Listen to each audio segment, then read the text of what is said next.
Stop the world! G'day everyone and welcome to the first video edition of Stop the World. I'm David Wroe. And I'm Justin Bassey.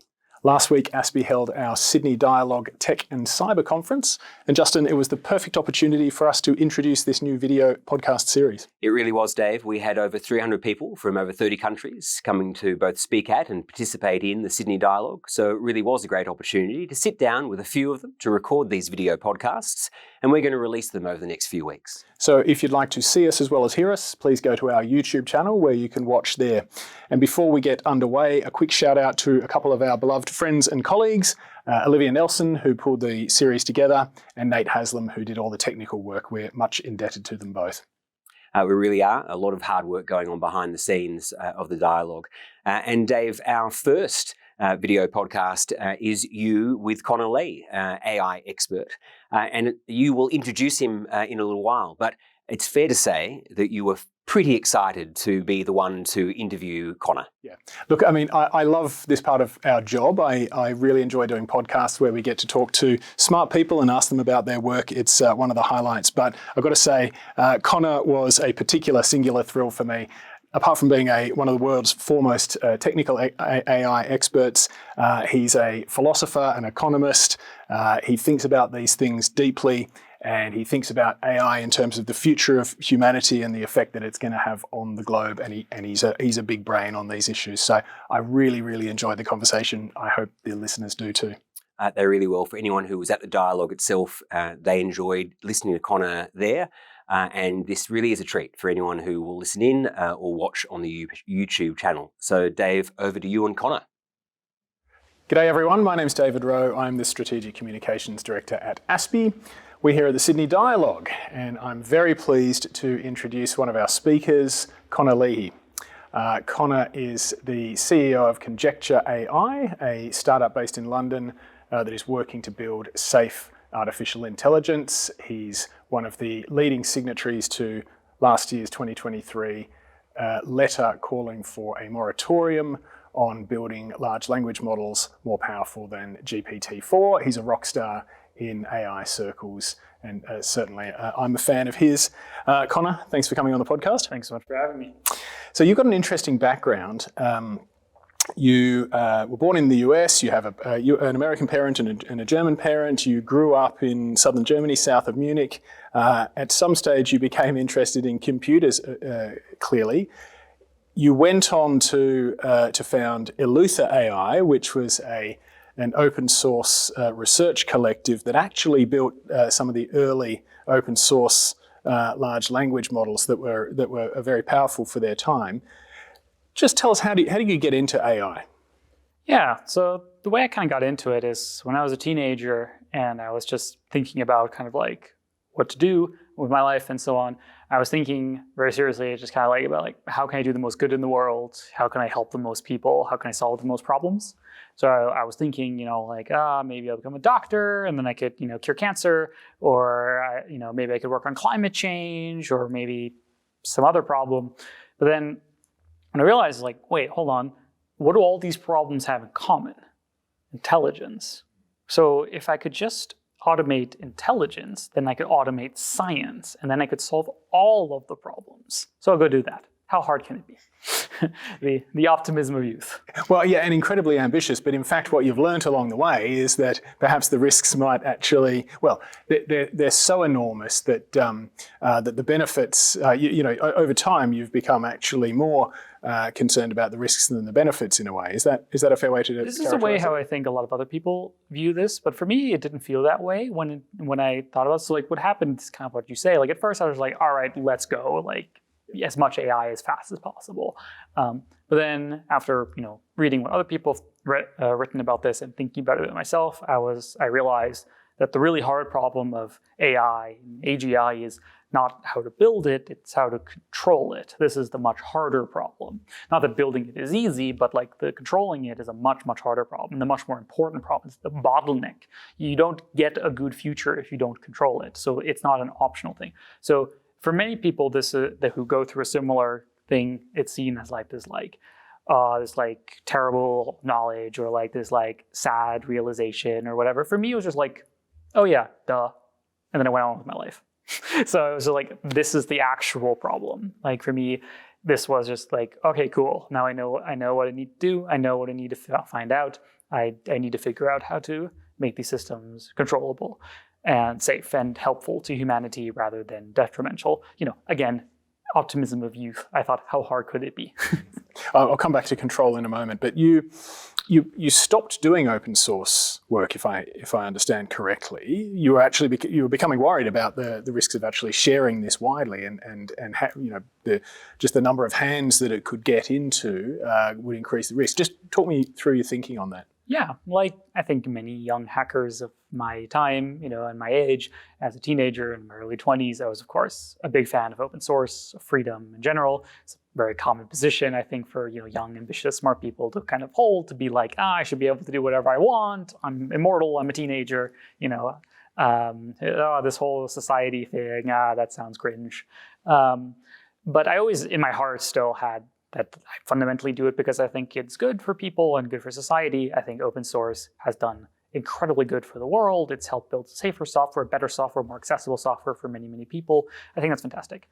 But I guess I had a bit of a romanticized view of this all as I grew up and as I started to interact more with the actual open source community and so on. A lot of this is still true, but a lot of the I would say like pro-humanism, pro-human, happiness and whatever, is not really pro-human as more just like radically libertarian in like the derogatory sense, where a lot of it, people want freedom and like no accountability, whether or not it causes damage or it causes harm, which is something that I just didn't agree with. I remember quite distinctly seeing people produce systems that could be, for example, used for like deepfakes or nudification or or voice cloning was a big one, which for me, obviously, I was like, wow, this is obviously going to cause scams. This is obviously going to harm people. And, what really kind of struck me was how much the people who were often just like grad students, at Stanford or whatever, would just like build, let's say, a voice cloning system and just put it open source online. And then if you brought up to them that like, hey, this is like obviously going to hurt people, they're like, oh, it's open source. It's not my problem. Like, if someone gets hurt, if a user misuses it, like it's good. It's like there was this ideology that if it's open, it's good. And it's freedom of speech anyways, and also stop, stepping on my freedoms and whatever.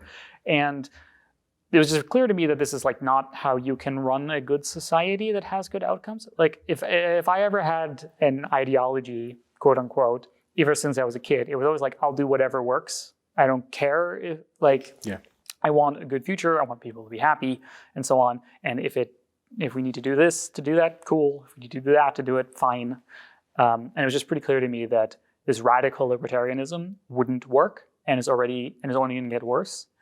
As we are going towards a regime that humanity kind of has never been in before, where, you can say the Middle Ages, right? Danger was like how dangerous you were, how much harm you could cause was directly proportional to how many guys with spears you had. Yeah. There was a clear physical thing. It's like he has this many guys with spears, this guy has this many guys with spears. But this connection between power and raw physical like number of people started to decouple, as technology got better. Now it depended on what kind of spears you had. Now it depended on how good your logistics were, how good your what your roads were and so on. So it became more complicated. And now it's going to an even more complicated world where it depends not only on what spears and what, metals you have access to or whatever. Now it's also what knowledge you have, what information you have, what kind of technology you have. Like, the most powerful weapon systems we have today still use the same kind of metals fundamentally. It's just developing and figuring out how to build them is very expensive and takes a very, very long time. And it's becoming, and now as we're going into the world of software, it's becoming even more extreme, where you don't need any special metals at all. All you need is software. All you need is information. So there are, magic incantations of code that are cyber weapons that if you or me had access to, we could cause billions of dollars with harm with. That was not the case even like 30 years ago. And so this is a new world.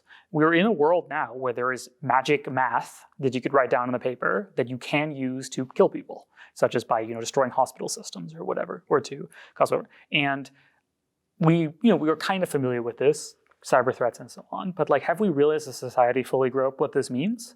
I don't think we have. And I don't think we have good solutions to this. And it's only going to get worse. As we see, as you say with open source, let's say I develop an AI system that is extremely good at producing novel cyber weapons, or extremely good at manipulating people, or extremely good at causing some other form of harm. And if I open source this, I mean, what happens? I mean, it's just you can say, oh, it's freedom of speech as much as you want. People are going to die, and it's your fault. Yep.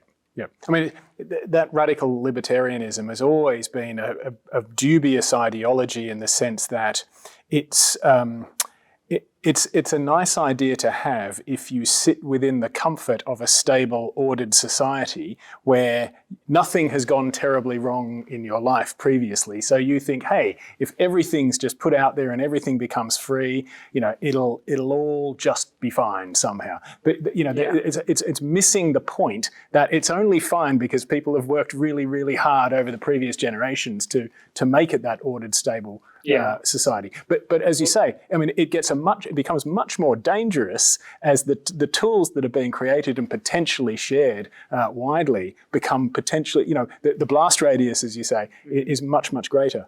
Yeah, like sometimes I like to say libertarians are like house cats, fully dependent upon a system they neither understand nor appreciate. I love that. But it's there is a deep truth to this. Like, there's a funny story I like to remember where I was on Wroe AI, and I had recently tweeted about how I think there should be liability for AI developers around harms they cause. And so someone called me out, and they were like, well, Connor, you have developed open source AI systems in the past. Do you want to be held accountable if it causes harms? And I was like, yeah. I would love to live in a society where I'm held accountable for the harms I cause to other humans. And they were so shocked. Like, they were so shocked. They thought they got me, right? And they're like, but how could you ever determine what harms were caused? Like, it's impossible. How would you ever determine? And then a friend of mine said, just courts. Do you not know what a court is? And the answer is no. Like, a lot of these people don't know what courts are other than annoying things that gives you fines. Like, fundamentally, I think this is not a unique story to me. I think this is a very common thing that happens to people like me, like young libertarians that grow up. It's, you notice that like society is actually very complicated, and it's often complicated for good reasons. Not always. Sometimes it's complicated for stupid reasons. But fundamentally, living with other humans on a shared planet is hard. And there are trade-offs you have to make. And this is actually really nice. I think it's good that we have laws that limit what I can do and limit what you can do, and so on to certain degrees, so we can have a nicer society together. And there's been this like ideological sleight of hand where software has been skirting by without proper regulation, right? It's like the amount of actual liability that companies like Facebook have for what happens on their platform is minuscule, basically non-existent. And now we can argue that there are upsides to this. And yes, I agree, there are positives to this in many ways. But also, that's insane. Like, imagine if we did the same thing for, say, airplanes. And we say, well, if an airplane crashes, well, that's the pilot's fault. So like, we as the aircraft producer have no liability. We would say that's insane. Like, you built the aircraft. Like, obviously you're going to be dragged to court, and we're going to figure out what the fuck happened. But software, and also open source, is using its ephemeral virtual nature, in a sense, to get around this. And realistically, any mature civilization of any kind has to reckon with the fact that software is a part of society. Software can harm people, can also help people, and we need to make choices. I'm not saying I know exactly here's the line, but there should be a line. Sure. Okay, so that's human control. Sorry. That's human responsibility. Let's talk about control, which you mentioned a few minutes ago. How do we lose control of AI? I'm still fascinated by the basis of your concern about catastrophic risk and how we develop systems that are more models and systems that are more and more powerful. What's the pathway through which we lose control of them? Yeah. So there's often this vision that's sometimes said by like AI safety proponents about this like crazy, thing that happens and it like blows everything up or whatever. I don't think that's what's going to happen in the real world. Like, maybe, but like, I think in the real world, the way things happens is kind of creeping and then very, very suddenly. The way I think it feels like like to lose control to AI is that it feels kind of like everything gets more and more confusing. The whole world seems to be moving faster. Technology gets invented you don't really understand. Political movements start happening that you don't really understand. Kind of feels like what's happening now. What a coincidence. So I think as technology gets faster, as information flow, like churn, like entropy gets faster, as development goes faster and faster, the main human response to this is confusion. It's just like you don't really know, like, do you really know what's happening in Ukraine right now? I don't. I have some guesses. I have some but like, I don't think we will ever really know what happened there. Really, like what actually happened. Like we know there was a war and we know some details, but like who made these decisions and what context, whatever, or other war zones, like the amount of psyops, the amount of propaganda that can be mass produced at like incredible levels, they are attacks on human epistemology, on like our ability to make sense of reality. And this is partially deliberate, and partially it's just a natural product of having an accelerated information environment. And so I think what it will look like is that we just more and more get confused. We don't know what's going on. More and more people disagree about things. They can't come to things. And then, more and more incredible technology gets built that we don't quite understand. Weird things happen. And then one day it's just over. One day it's just, we don't even know what happened. Like we won't know it happened until it's too late. But like just at some point, humanity is just not in control anymore. At some point, we have digital systems making decisions and manipulating people and building new technology and whatever. And then, I don't know, maybe humans will stick around alive, for a little longer. Maybe we'll go about our day-to-day lives for maybe months or even years, after which we've already lost control. And then at some point, I don't know, like some way we'll be getting rid of, because keeping humans alive is expensive. Humans are dirty, they need food and they need water and places to live and energy, and why would you waste all that useful resource? So it's not malevolence, we're more like an anthill in the way of a highway that wants to get built. That's exactly how I see it. That assumes that the superintelligence wants to build a highway. Why does it want to build a highway? And what's it, unless we give it tasks, and I suppose I'm at the risk of going down the rabbit hole of goals here, which could end two ways. One is that we just get stuck in a rabbit hole, and the other one is that you, as somebody who's much better informed on this, starts to debate me to a point where I'm not sure that I can hold my ground anymore. But why does the superintelligence want to build the highway? So there's a couple of ways you can approach this question. I think there's like three main ways we can approach this question. So the first way is because lol, duh, that's what everyone's trying to make it do. Like this is like just purely pragmatically.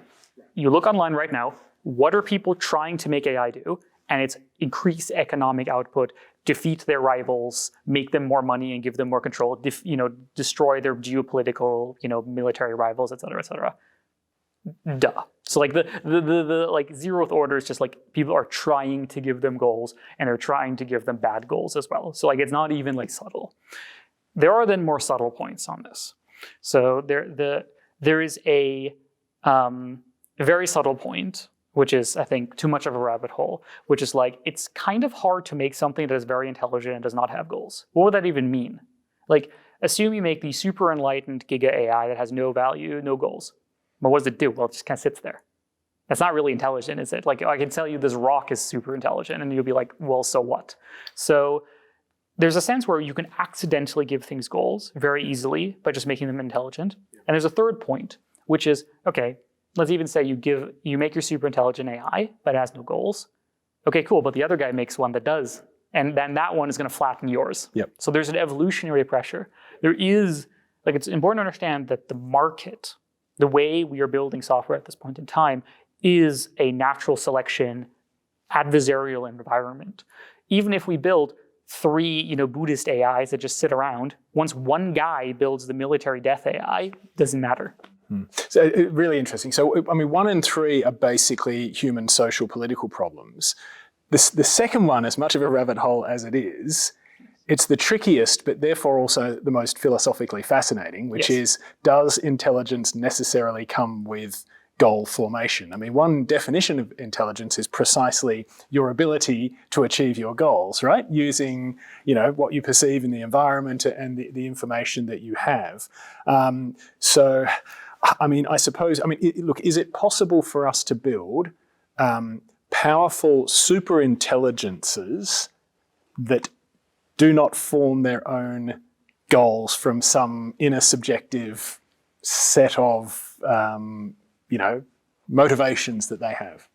Yeah, so if we're taking the word superintelligent in this context to mean smarter than all of humanity put together, which is how I usually define it. So a single entity that by itself could outsmart and defeat all of humanity without any further help, which I think is definitely a thing that can be built and will be built in the current trajectory. And if you ask the question, can there be such a thing that is also aligned to human values, or at least doesn't have its own goals or whatever, I think physically, there's no reason to believe this is not possible. And I think this is not the interesting question. I think the more interesting question is, in practice, will we build one? And I think the answer is currently absolutely not. I think the question of can such a system be built is an interesting one.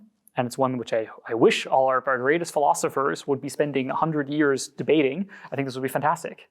I think it would be great if all our greatest mathematicians were trying to understand what this means and formalize it and prove things about it. But this is a problem that's so hard that I think we're very, very far from a real answer. I think it's probably possible, but I don't know. But what I do know is that given the current political situation, the current market situation, there's a precisely 0% chance that we will find out that answer. Right. So just to stick with that one for one more question, and I promise it's just one more. That would be a superintelligence that knows what we really want, even when we don't demonstrate that through our actions and through our behavior. If we ask it to kill us, for instance, because we've decided we don't want to live anymore, it's going to say, I really don't think that's a good idea, I'm not going to do it. Or if we go pursuing some, sort of self-defeating set of actions that is contrary to what our obvious higher aspirations are. I'd love to be perfectly healthy, but I'm partial to cheeseburgers. I'd love to be I'd love to be really rich. It would kind of be nice to be rich, but I spend my spare time trying to write science fiction novels instead of starting a business, for instance. So I'm not, like everybody else, I'm not entirely rational about it. Would a superintelligence of this kind know what I really, really want and help me achieve it? Is that the kind of thing that you're talking about? But expanded out to the whole of humanity, and therefore, trying to help us achieve, societal level human goals. So the kind of thing you're describing, like an aligned ASI superintelligence, sometimes called a sovereign type superintelligence, or a angelic type system, would be a being of incredible intelligence and incredible benevolence. It would be one that fundamentally would help humanity despite itself towards a kind of goodness that even humanity itself does not embody. This would be the closest that we have to the concept of an angel. This is the closest thing we have in our vocabulary to even describe what this being would be like, or a god. It's a god. Yeah, there's a god or an angel, even angel is more benevolent maybe than God can also be non-benevolent. Depends which god. Dependent whether you're Abrahamic or non-Abrahamic religions. Yeah. But this would be, I pull in these theological words to make visceral just how radical of a thing this is. This concept of what a being like this would be like. There are no non-religious terms that accurately describe what this being would be like. And so can such a being exist? I think yes. I think there is no reason such a being could not exist. But we must also be very clear that such a being's existence is equivalent to solving moral philosophy. Sure. What does it mean to have a more powerful creature help you? Does that mean you did it? Or is it just you might not want cheeseburgers, okay? Or you say that's bad for you. Well, then what if it just overwrites your brain so you no longer like cheeseburgers? Is that okay? No. Okay, but Sure, but I've asked it to do it. So yes, but then we say, oh no, actually, I know better than you. You actually want this, and then what does that mean? I don't want to live in that world either. So So the question is not. I'm not saying this is what would happen, right? I'm sure you could make a thing that's intelligent enough that whatever it does, you would endorse, sure.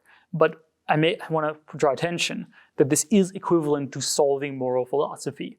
This is building a creature like this, executing a program of this divine power is equivalent to solving philosophy. And I think you can get very close to this. I don't know if there's a unique solution to philosophy. Like, I think there are probably many possible types of aligned superintelligences that are just slightly different. Some of them overwrite your brain, some of them don't. And some of them let humans suffer a little bit because it's good for them. Others have zero suffering. I don't know if there's a unique solution to philosophy. Probably not, but maybe. I think these are things that are like funny to speculate about, but that's why I'm just drawing attention to these things don't come spontaneously into existence. This is a thing we must engineer. This is a thing we would have to build. This is a thing we would have to understand. So this is also equivalent to humanity having to first solve philosophy and then putting it into a computer, which is real fucking hard. Right. Okay. Then it becomes a technical issue as well as a philosophical one. All right. We'll put that in the basket and we'll leave it there for theoretically possible, possibly desirable, but so incredibly difficult to achieve, especially with the state of the world as we have it now. So let's look at what is actually a practical solution, which is what you're working on, which is more of a control issue rather than an alignment approach. This is conjecture and your idea of cognitive emulation. In lay people's terms, just talk through cognitive emulation and what you're trying to do through your company. Yeah, so as you say, cognitive emulation, a bit of a marketing term, is It's a catchy one. Yeah, I'm glad. Is our specific proposal, technical proposal for the technical problem of control. This is a small subset of the larger problem of how to make the future go well. So when I think about what is my goal as a human, like what am I, Connor, trying to achieve in the world, it's make the future of AI go well. I like to subdivide this problem into three big chunks. One is the technical problem, one is the political problem, and one is the philosophical problem. We talked a bit about the philosophical problem, which is the question of what do we want? I only think about that on weekends and holidays to not waste too much time on that, because much more concrete are the political and the technical problems. The political problems we've all talked a little bit about is the question of just like, how do we build a society where we don't blow ourselves up, where we don't let criminals, use AI for bad things, where we don't allow the market to just produce unsafe AIs, et cetera, et cetera. It's a political problem. And there's a technical problem. The technical problem is very related to these problems. The technical problem of alignment in general is the question of how do we build that thing you described, or at least that class of things? What does it mean for a computer system to have values or goals? How do you reconcile that different humans have different preferences? Is there even such a thing as a true human preference? I don't know. That's a philosophical problem. But the technical problem is just like, okay, given any goal, how do you make a computer do that? And so alignment, the big problem, is how do you give a computer values, such as human values, and then make sure they really want that and they really do that. This is an unbelievably hard problem that we are not even close to being able to solve. Like, we are so far away from this, like it's not even funny. We are, like, philosophically, epistemologically, scientifically, engineering, we are so far away from a solution to this problem, it is not even funny. So instead of tackling the whole thing all in one go, we work on a sub-problem of this, which is the problem of control, which is just the question of how do you build an AI system that does exactly what you tell it to do and nothing else, which is surprisingly hard. So this is not you give it a value and it lives that value. It's like you give it a precise instruction to do a precise thing and it does that precise thing and then turns itself off. This is the kind of system we built. So we approach this with cognitive emulation, which is a larger kind of class of approaches, I would say, or tools that I would split into three main components. The first component is kind of like a cognitive execution environment, or like a way to think about how to build cognitive programs. So when I use the word cognitive in this context, what I mean by this is a program or a piece of instructions that you would give to your intern and you think your intern can probably do. This is different from what you would tell a computer to do, at least at this point in time, in 2024. The kind of instructions you give to a computer in program code, in computer code, are limited in various ways. Maybe they can do many, many things, but like if I tell you, hey, open this document and find all references to, this person and like summarize them, like in those words, that's not code. But I could tell you to do this and you would know what I mean and you could do it. This is the kind of program I want to be able to execute on my computer. And currently, the way the main form of cognitive like execution environments that people currently build are huge language models with all the data stuffed into a big thing, and then you ask it a question, you hope it works. This is a way to build software, but it's a very bad way to build software. So there's a legendary story about the company Oracle. They have a product called the Oracle database. And there's a really funny Hacker News thread about this, where when a person who's worked on this described how the database is this massive monstrosity of millions of lines of code. No one really knows how they all work. There's all this like undocumented magic things that no one really knows what they do. So every time you change a single line of code, you have to like run 2 million tests like over 3 days, and then it always breaks 1,000 of them, and then you just have to kind of like guess like how to fix them and just like iterate, blah blah blah. And then after months, you have like changed one line of code, and you don't really know what you did, but you know it kind of does what you want it to do, and so it's complete hell. This is how AIs work at the moment. They're complete big blobs. And so what we do is we do the classic software thing of trying to decompose these big blobs much more into a structured flow of information, a structured flow of instructions. We'll have small instructions that are executed step by step. They pass each other information and so on, and you use these to build up to larger, more complex programs. And so the first component is building the environment to be able to program these simple cognitive primitives, these cognitive steps, and to be able to compose them into larger programs. The second component of the COAM agenda is building the tooling to actually write these programs. So this is a number of tools. This is a whole suite of tools, really. This is stuff like, nice GUI, so you can like write and test these programs. Stuff like debuggers, so that you would have programs that can check where did your program fail and how do you fix it. Because for us, like the thing we're aiming at is not a thing that gets everything right on the first try, because that's magic, and that's not what we're trying to build. What we're trying to build is a system where if something goes wrong, you know where and you know how to fix it. There's a process, there are debuggers, there is a manual you can follow and fix it. Because this is also how we build complex software. Is that if some part of your complex software system fails, you can run your debugger, you can find where did it fail, why did it fail, and then you can figure out how to fix that problem that you have, in a good world, of course. Developing software is actually very hard. And then also, of course, we are building, more modern interface, like Copilot interfaces and so on. So like you can talk to a chatbot and have them develop a program together with you for like non-technical users. But the focus is really on writing these cognitive programs. And then third part of the COAM agenda, it's a bit more philosophical, I guess, is our claim about, okay, assuming you have this cognitive execution environment, you have these tooling to build cognitive programs, what kind of cognitive program should you write? And our claim is, what you should write is emulating human cognition, COAM. And human cognition is a very specific type of cognition. There are many ways how you could solve a problem. Humans have certain styles of how they solve problems. It's not necessarily the most efficient style in all circumstances. Sometimes it's quite good, sometimes not so great. But the main reason you want to do that is because then it becomes auditable. It becomes understandable, it becomes controllable. It's not going to do something crazy you don't understand. Because by definition, you're building it to only do things you understand. And then using this, we can build systems that can be plugged in to the wider society, our legal systems, and so on, elegantly. And in particular, we can then prevent these systems from, example, going off the rails or self-improving and producing superintelligence. So this whole paradigm gives us an alternative view of how we can realize short-term and maybe medium-term economic benefits. We can write useful cognitive labor into these programs that they can perform to produce, scientific and economic benefits and so on. But it also allows us to build such systems that don't accidentally become superintelligence. Because there is this thing where just like, if you build a system that is just generally smart and not just as smart as possible, eventually you build a system that's smarter than humans, and that system can improve itself and you get superintelligence. You can't even avoid this. Like there's no way how you can avoid getting to this point in the normal paradigm.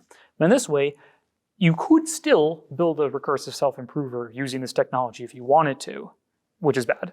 So the thing is, so this does not solve safety in general, because there still will need to be some way of legislation, regulation, whatever, do not misuse this technology. It moves us from the regime of we are definitely fucked to it is possible to not be fucked. I'm going to take, I want to clarify something that's going to take us back 3 or 4 minutes here, but with the Oracle example, I mean, that was actually just software, right? But it was just that it was so enormous that finding an error in it was difficult, and then correcting that, debugging it would have knock-on consequences to the rest of the software. But it was still, at least it was just a piece of software, whereas an LLM is of that magnitude. I mean, if you've got a trillion parameter LLM or whatever they're up to these days, where you are starting with a model, putting it through, however many training runs, small corrections on the weights all the way through, ends up outputting answers that may or may not be right, but you've got absolutely no idea what happened in between. So even, the Oracle situation is bad enough, but then imagine compounding that by having a system that you can't even go in and try and find the error because you've just got absolutely no idea where it is. This is exactly correct. And I think there's sometimes a feeling that people think that AIs are like normal software, but as you say, they're not. Right. They are not lines of code. Lines of code would already be bad enough. Oracle, 10 million lines of code that no one understands, already bad enough. But with AIs, as you say, it's more like grown. It's more like a weird organic mix of trillions of numbers that if you multiply together for some reason, work. And our science, our mathematics, our understanding of what happens inside of them is just so far away from actually being able to understand this. This is this real problem where you can't even find the problem. Use ChatGPT, you prompt it to do something, it fails. Now what? Yep. Okay. I'm getting the wind up here, but I do have one more important question, which is, okay, people are going to say to you, okay, but your approach is, well, where's the fun in that? Because we're not building a kind of a super intelligence. Yeah, there might be risks with it, but we're pretty sure that we'll figure them out along the way. Whereas what you're proposing is bounded. If it needs to be interpretable and understandable and auditable by humans right along the way, it is essentially bounded to roughly our level, or at least within an order of magnitude of our level. That's not going to create that super powerful thing that could solve all of our problems overnight, or potentially, of course, destroy us overnight, which is what you're worried about. I mean, given that trade-off, and it is a trade-off in terms of the power and the benefits that we're going to get from something like cognitive emulation, as opposed to the riskier but potentially higher reward approach. I mean, I guess how do you go around convincing people that the cognitive emulation approach, or something that is more bounded in that way, still has enough benefits that, man, we could achieve amazing things by the end of the century. So let's say, you've got 1,000 John von Neumann level intelligences working at light speed, all being able to cooperate, coordinate, communicate with each other at light speed. That's going to keep us pretty well looked after for the rest of the century until we can eventually figure out how to take the next step. Is that pretty much the argument? To a degree, yes. But I think the main thing I would say is feature, not bug. Okay. It is a feature that this system is not super intelligent. It is not a bug. Because if we build super intelligence, everyone dies, period. Mm-hmm. And that is, in my opinion, a bug. If you build a product that as a side effect kills everyone on Earth, I would consider that a bad product. I think there is a lot of misinformation or confusion or religious fervor that makes people try to convince themselves that, oh no, it's going to be fine, trust me, bro. But this, let's call it what it is, wrong. This is wrong. It is not true. If we build something that is smarter than us and we don't control it, we die. That's it. No, 50-50, nothing. It's just there's a bullet in the chamber and you're playing Russian roulette and you're pulling the trigger. That's it. If you're playing Russian roulette and there's a bullet in the chamber, maybe it's 1 click away, maybe it's 2 clicks away, maybe it's the next one. Who knows? My recommendation is put down the gun. People might call me unusual, but I found this a terrifically fun conversation. Thank you. Thank you as well. Good talking to you.